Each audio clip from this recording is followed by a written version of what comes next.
whomever may dare to challenge us. The threat of war looms. Vhagar Origins, the longest survivor of Aegon's conquest and mount of vicious Queen Visenya, explored. When Aegon the Conqueror turned his eyes westward, he knew his conquest would not be an easy one. Westeros had 7 separate kingdoms, each with their own complicated border relations, but all deeply entrenched within the continent's history. The Targaryens, on the other hand, were foreigners who owned one stone fortress on Dragonstone, a few hundred troops between themselves and their vassals, and a paltry navy at their disposal thanks to House Velaryon. Yet within 2 years, they had managed to unite at least 6 of the 7 kingdoms under their rule. We all know by now that was thanks in large part of their dragons. Balerion the Black Dread earned his moniker at the burning of Harrenhal, and Meraxes suffered the same presumed fate as her rider, Queen Rhaenys, about 10 years after the conquest. But the third dragon out of the mounts of the Conqueror's 3 would not only have a hand in forging Westeros, but also in nearly tearing it apart on more than a couple of occasions. In fact, we would argue that Queen Visenya and her Vhagar were more Valyrian in their pursuit of power than any other Targaryen before, and the mighty she-dragon is going to be a major player in House of the Dragon from the beginning till the end. But why exactly do we say that? You're about to find out yourselves. This is Vhagar's Origins, Explored. Oh, and this is your spoiler warning, because there are going to be a lot of them. Before we go into our explanation, we have a very small request. If you like our content, please support us by subscribing to our channel. This is a small click for you, but for us, it means a lot. Thank you. Let's begin. Etymology, birthplace, and early years. If you've seen our origin videos for Balerion and Meraxes, which you should do if you haven't already, but after this video is over, then you'll know that the Valyrians follow something of a trend when it comes to naming their dragons. Most of their dragons are named after Valyrian gods, and because we don't know anything about the religion of the Dragon Lords, there is no way to actually verify this. After the Targaryens began ruling over Westeros, their dragon names too started becoming distinctly Westerosi, and thereafter it would be easier to identify which Targaryen was more blood of the dragon than the rest. Fiery Targaryens tended to name their dragons after Valyrian gods, and the same was true for Vhagar as well. She was named after a Valyrian deity. As for when she was born, it's a bit tricky to say. Lord Aenar Targaryen bought 5 dragons with him to Dragonstone when he sold all his holdings in the land of always summer and Valyria, but only one of them ended up surviving for a long period of time. That dragon would be Balerion the Black Dread. But since Balerion was male, it has been speculated that none of the other dragons Aenar brought to Dragonstone was a she-dragon, and it was from her clutch that the dragons of the Conquerors were born. Vhagar is only said to have been born during the Century of Blood, so there is no exact date of birth, so to speak. But based on the fact that she is said to have been the smallest of the Conqueror's dragons, we can safely put her birthday somewhere near the middle of the Century of Blood. 50 years before the conquest seems accurate. Given facts you will understand at the end of this video, but that is not to say that Vhagar wasn't a truly massive beast in her own right. She was said to have been able to eat horses whole, and by the time she had gained a few good years of growth, she had begun approaching Balerion in size. So Vhagar was a relatively young dragon, all things said, and her birthplace was, as you might have guessed already, Dragonstone. Not much is known about her early years except for the fact that she, like Meraxes, might have mated with Balerion and laid clutches of eggs inside the Dragonmont, and that she was said to be exceedingly beautiful. George R.R. Martin revealed last year that Vhagar's coloring was bronze with greenish-blue highlights and bright green eyes. This description matches the dragon you see taking off from Dragonstone in the new Fire Will Reign and In the Weeks Ahead trailers for House of the Dragon. But other than that, the only thing we know of Vhagar's early years is the fact that she was claimed by Visenya Targaryen, the eldest child of Lord Aerion Targaryen, and eldest sister of the future High King of all Westeros. After proving her worth as a dragon rider following her claiming Vhagar, Visenya married her younger brother Aegon, according to Valyrian custom, and is reported to have flown with her brother to the citadel of Old Town and the arbor upon Dragonback. She helped him set the stage for his conquest of Westeros, and it was Vhagar whose dragon flame would be loosed upon Westerosi lords first, not Balerion's.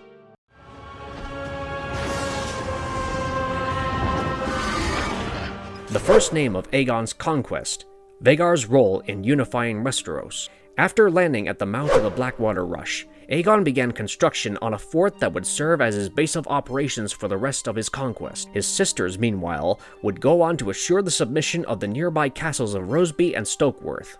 While Rhaenys was able to secure a more or less bloodless surrender, Visenya faced opposition from House Stokeworth. They had positioned crossbowmen all across their rooftops, and they were loosing bolts relentlessly at the dragon in the sky. Though Vhagar was the smallest of the conquering dragons, she was a dragon still, and Visenya used her flames to burn the rooftops of Stokeworth, thereby ensuring their submission. It is a custom in George R.R. Martin's books that the flames of a dragon match their coloring, so we can imagine that Castle Stokeworth looking like a giant candle of wildfire after Vhagar set her wick aflame. After Aegon had succeeded in defeating House Mouton and Darklyn during his first test, he had enough supporters in the Crownlands to make a stake to kingship all over Westeros. At the Aegon fort, Queen Visenya crowned her brother with the circlet of Valyrian steel studded with rubies, while her sister Rhaenys declared him king of all Westeros. It can be assumed that Vhagar was present during both of Aegon's coronations, this having been the first one. After the ceremony was concluded, Aegon split his forces into three once again and set out to extend his claim. He sent his sister wife Rhaenys and his best friend's sworn shield bastard brother Orys Baratheon to conquer all the lands of the Storm King Argilac Durrandon. Aegon took Balerion and some of his newly acquired lords to Harrenhal to face King Harren the Black, and Visenya was put in charge of a naval assault in Gulltown, which would mark the Targaryens' first attempt at conquering the Vale of Arryn, alongside Daemon Valerion, the royal commander of Aegon's fleets. The Targaryen and the Arryn fleets, the latter of which was augmented by a dozen Braavosi warships, met in the battle in the waters of Gulltown, and the would-be rulers of Westeros actually lost the fight. The makeshift Arryn fleet was able to take out a third of the Targaryen fleet,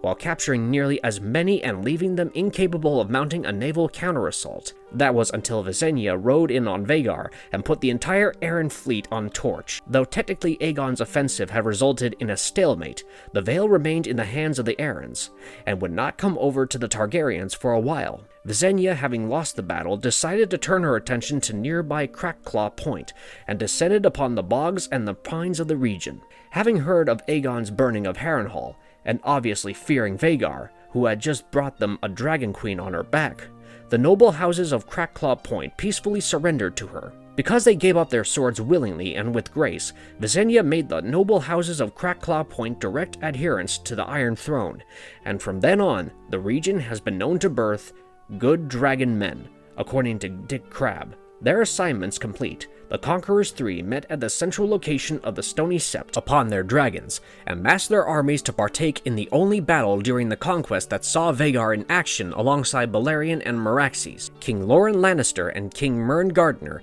had amassed over 50,000 swords to challenge the Dragon King's conquest, but men in armors made of steel could never hope to stand up to Dragonflame. Vhagar's emerald bronze breath sent nearly 4,000 men to their graves and wounded an additional 10,000 when combined with the damage that Balerion and Meraxes did as well. King Mern Gardner's entire line was burnt on the field that day as well, after assuring the fealty of the last king in the north, Torrhen Stark, at the Inn of the Kneeling Man. Visenya completed the conquest she had left unfinished at sea. The Vale had fortified all of their ground defenses in anticipation of a Targaryen assault, with every way castle at the Eyrie having their numbers tripled. Instead, Visenya flew Vhagar over all of the Vale's defenses and landed in the middle of the courtyard of the Eyrie. There she encountered a boy king Ronal Arryn, and negotiated the Vale's surrender with his mother Shara. The legends say that Ronal Arryn stepped on Vhagar's back as a king, flew around the Eyrie thrice, and when he stepped down, he was not a king anymore, but a mere high lord. So Vhagar had assisted with Aegon's conquest not just through force, but also sheer presence. The sight of her carrying Queen Visenya on dragonback became a symbol for reinforcing Targaryen rule. And after Aegon's second coronation at Old Town, Vhagar and Visenya would often be found ruling at the Aegon fort in the Conqueror's stead. The mighty she-dragon's flames helped knit together 6 kingdoms into one, but she would not get involved with the 7th until tragedy would strike at the heart of her rider.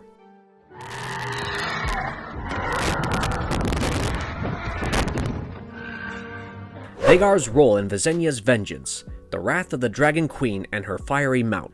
In 4 AC, King King Aegon I launched an invasion into Dorne, the only kingdom that had remained defiant of the Iron Throne's jurisdiction during Aegon's conquest. He and Rhaenys took charge of the bulk of the offensive while Visenya remained at the Aegon fort ruling over her brother's kingdom. Vhagar was rather inactive in terms of combat during these years, but that changed in 10 AC, when Queen Rhaenys and Meraxes died at the Hellholt thanks to a scorpion that pierced the dragon's eye. This death affected Aegon and Visenya more than anyone could have imagined, and in their mirth, they unleashed the true fury of a Valyrian dragonlord onto the sands of Dorne. Dorne has nearly 100 castles, keeps, and towns within its borders.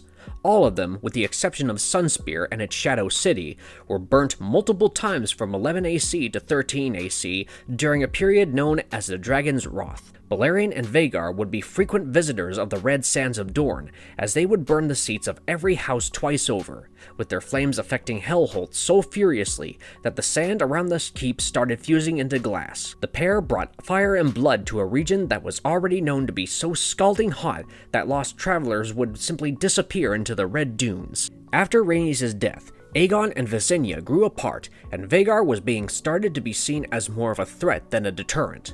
In 13 AC, when Princess Meria Martell died and her son Prince Nymor sued the Iron Throne for peace, he brought Meraxes' skull with him. Visenya was enraged by the sight of her sister's dragon skull, but Aegon, instead of exacting bloody retribution, decided to make up peace with the Dornish. Visenya raised her son Maegor by herself at Dragonstone, and towards the end of Aegon's life, was put in charge of overseeing the construction of the Red Keep. In 37 AC, King Aegon Targaryen, the first of his name, died whilst playing with his grandchildren at Dragonstone. His funeral pyre was lit by Vhagar, one of the highest honors that could have been interred upon any dragon during their lifetime. However, following the Conqueror's passing, his family fell into disarray. Aenys Targaryen, Aegon's successor, was a weak-willed king who often quarreled with his aunt Visenya. Vhagar was seen making several trips to King's Landing and Dragonstone during the early years of his reign, but she became confined to Dragonstone after Aenys proclaimed his own son Aegon as his heir, removing Visenya's son Maegor from the matter of succession. The singers say that when Visenya departed King's Landing for Dragonstone, Vhagar's crossing of the moon turned the latter blood red, but for a moment, signaling the slaughter that was about to commence. King Aenys Targaryen passed away in the midst of rebellion from the Faith Militant and some of the newly united Seven Kingdoms. To bind together the rifts that had occurred in Westerosi politics, Visenya chose to take the Valyrian route and mounted Vhagar to bring her son Maegor back home from exile. Once Maegor had been crowned as the third High King of Westeros on Dragonstone, he returned to King's Landing with his mother and their dragons, and it's said that the sight of Balerion and Vhagar started a riot in King's Landing that day. Vhagar would not only be crucial in transporting Visenya on her many missions to secure her son's claim to the throne, she would also become a vessel of expression for the Queen's fury. The Faith of the Seven had accepted Aegon's rule without questioning his marriages or his adherence to the Faith's doctrines, because they knew he wielded absolute power. Aegon had Balerion and his sister had their own dragons, and when you are given the choice between life or death by Dragonflame, best choose to live than die a horrible death. But the infamous saying that the son is not the father unfortunately rang very true in the case of Aegon's successor Aenys, and the Faith of the Seven slowly began chipping away at Targaryen rule by denouncing them as abominations and sinners in the eyes of the gods. Visenya took great exception to this because, being Valyrian, the Targaryens had long held the belief that the maxims of regular men did not apply to them. She had even performed polygamous wedding ceremonies for her son Maegor in the old Valyrian fashion, which further spat in the face of the Faith and the general ideologies of the Seven Kingdoms, and when most of them rose up in rebellion against Aenys first and Maegor second, she decided that it was time to show them how dragons truly preferred dealing with dissent. Following Maegor's recovery from a rather harrowing trial of 7, mother and son set about teaching the Seven's adherents a fiery lesson. While Maegor burnt the Sept of Remembrance atop Rhaenys Hill, with Balerion's black breath, Visenya flew Vhagar into the lands that had once helped her brother win his right to kingship. Many of the defenders of the Faith of the Seven came from houses that belonged to the Riverlands and the Westerland. While Maegor went after the latter, Visenya decided to teach the pious lords of the former a brutal lesson in just how easily their lines can be ended. In a single night, riding atop Vhagar's back, Visenya burned the seats of House Blametree, House Tarek, House Deddings, House Leicester, and House Wayne. But it would not be these burnings that earned Vhagar the styling of the Terror of the Trident. We're going to talk about that in a bit. After burning the seats of every lord that was heavily invested in the Faith of the Seven, Visenya turned Vhagar towards Old Town to accomplish the very thing she had suggested to Cain Aenys when signs of the Fate's uprising first began showing, burning the Starry Sept, which was the historical center of the faith in Westeros. Luckily for the citizens of Old Town, they would not have to endure the black and bronze flames of Balerion and Vhagar, because the new High Septon would end up accepting Maegor's rule and his marriages, thus placating the royal dragons and their dragon. Vhagar's flames would have burnt much more of Westeros had her rider survived for longer. Though Queen Visenya had fought in Maegor's war against the Faith as recently as 43 AC, by the time 44 AC came around, she had become extremely weak. Her hold over her hostages, Dowager Queen Alyssa Valerian, and her children Jaehaerys and Alysanne, was already slipping, and when she died, it broke completely. Vhagar would spend the next 29 years without a rider, residing first at the Dragonmont and then at the Dragon Pit in King's Landing, following its completion during the reign of King Jaehaerys. Though Vhagar had brought the Seven Kingdoms together alongside Balerion and Meraxes, she had also inflicted the most damage upon those lands through the actions of a grief-stricken and embittered Queen Visenya. Staying out of the public eye for 29 years was perhaps the best thing for her image, because the people of the Riverlands were unlikely to forget the destruction Vhagar left in her wake. But little did either party know that Vhagar's ultimate fate would end up being tied to that very region, and would also play out in a fashion that will be all too familiar for her. The Spare Heir's Mount, and how Vhagar became the most important Targaryen dragon. After 29 years without a rider, Vhagar was claimed in 73 AC by Prince Baelon Targaryen, and she recovered some of the same spirit that she had when the Conqueror and his sister still roamed the skies. Prince Baelon and Vhagar, alongside his elder brother Aemon and his dragon Caraxes, as well as his sister/lover Alyssa and her dragon Meleys, would often be seen flying through the skies over Blackwater Bay, cutting a figure that was rather reminiscent of the founders of Westeros. During these years, Vhagar came to be regarded as one of the largest Targaryen dragons, easily rivaling Vermithor, the Bronze Fury, in size, and outclassing him in terms of sheer battle experience. During King Jaehaerys' reign, the Dornish prince Morian Martell decided to launch the Fourth Dornish War by invading the Stormlands via Cape Wrath. He spent an entire year gathering the requisite resources and men needed for the large-scale assault, confident that his plans will work. The Friends of the Iron Throne betrayed his plans to King Jaehaerys, and he immediately enacted what has to be the most impressive and terrifying military strategy in Westerosi history. Only twice have three dragons ever entered a major battlefield together, and left it in one piece. Vhagar was in both of them. The first was the Field of Fire, when she burned men on a field of grass alongside Balerion and Meraxes. The second was the Fourth Dornish War, where Vhagar, Vermithor, and Caraxes burned Prince Morian's entire fleet without even losing a single person from their side. The completely one-sided affair is also known as the War of the 100 Candles, in remembrance of all the ships that lit up like so many wicks when the Targaryen dragons descended upon them. Prince Morian himself was killed during the conflict, and Dorne would never launch such an audacious assault ever again. When Baelon the Brave returned to King's Landing upon Vhagar's back, and flanked by his father and brother, all three were cheered as if they just won the Westerosi Super Bowl, because the trio had managed to end an invasion entirely within less than a day, and without losing even a single soldier, a boast not even Aegon the Conqueror could make. A decade after burning a fleet for peace, Vhagar burnt another fleet with Prince Baelon on her back, though this time it would be out of grief and a sense of vengeance, yet again. In the year 92 AC, following a brutal civil war in their hometown of Myr, a few Myrish exiles invaded and conquered half of the Isle of Tarth.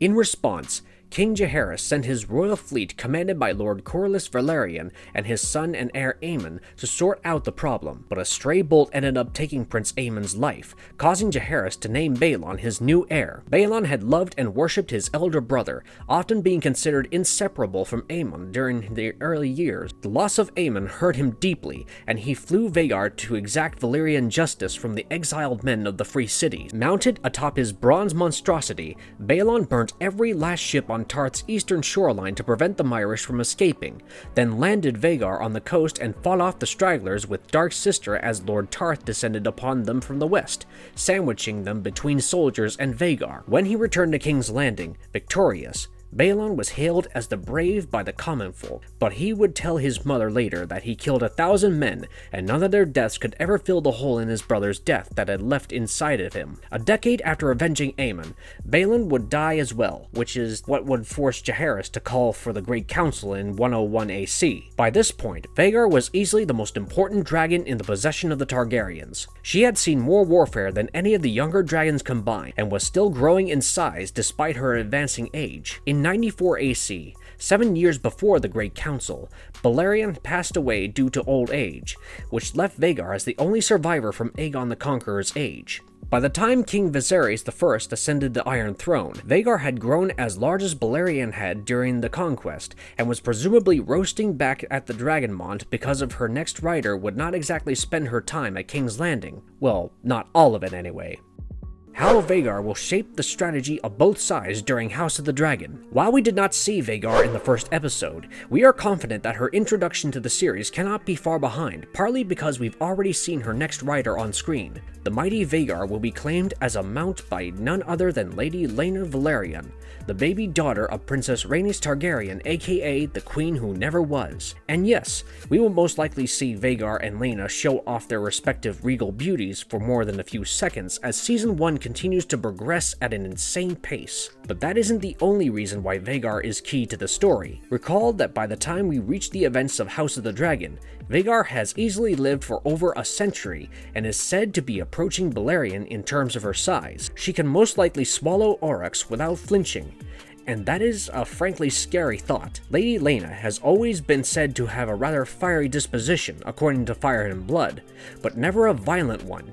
She's a free spirit and loves flying, yes, but her thirst for adventure chases adrenaline, not blood. That would be the onus of her husband-to-be and the future writer of Vhagar, and no, they are not mutually exclusive. Readers of Fire and Blood will know we are intentionally skirting mentioning just who is the future writer going to be, but for those who are just following the TV show, here's a hint. One of the extended trailers for House of the Dragon actually briefly shows the scene where Vhagar gets claimed for the last time in her life. Let us know if you found it in the comments below. And yes, we did say last, because as we know from Game of Thrones, Vhagar's skull is amongst those found in the Red Keep. After all, the Targaryen dragons ended up being burnt out of existence. How it gets there is exactly what House of the Dragon's latter half will focus on, because while Vhagar might seem timid upon introduction when compared to, say, Caraxes, she will pick up her murderous ways once the dance is in full swing. As we've mentioned already, her size itself makes her such a massive threat that whichever side is on her opposition cannot ignore her when drawing up their battle plans, even if they wanted to. Vhagar will also repeat many of the things she did during her time as Visenya's mount in House of the Dragon, as you will find out just why she came to be regarded as the Terror of the Trident. Vhagar will also be involved in multiple dragon fights, and you will come to find out in rather spectacular fashion exactly why the only thing that can tear apart the House of the Dragon is they themselves. So if you have dragons, and that's where the nuclear option analogy comes in. Legacy of Vhagar. At the time of her death, Vhagar was 181 years old, around half a century shy of Balerion's age, and the oldest living dragon in Westerosi memory, given the fact that out of the first century and a half of Targaryen rule, Vhagar's presence was felt for 130 of those years. She had served as the deterrent and a weapon, reminding people of the king's peace with her body and enforcing the king's rule with her flames, when the situation called for it. Though many in the Seven Kingdoms had been directly affected by Vhagar's dragon flame, all would come to remember her as one of the markers of a better and simpler time, when men were honorable, women were fertile, and dragons ruled the skies. Ryan Condal and Miguel Sapochnik had promised us 17 separate dragons over the course of the series, which was just renewed for Season 2. But if we're being honest with you, Vhagar is the one we're most excited to see. Not only did she survive 100 different battles and traveled across the known world with her many riders, she is also the literal difference maker between the two warring sides in the Dance of the Dragons. And we cannot wait to hear her roar. No pun intended. And if you liked our content, don't forget to leave a like and subscribe to us if you haven't already. Have a good one and be safe. Thanks everyone.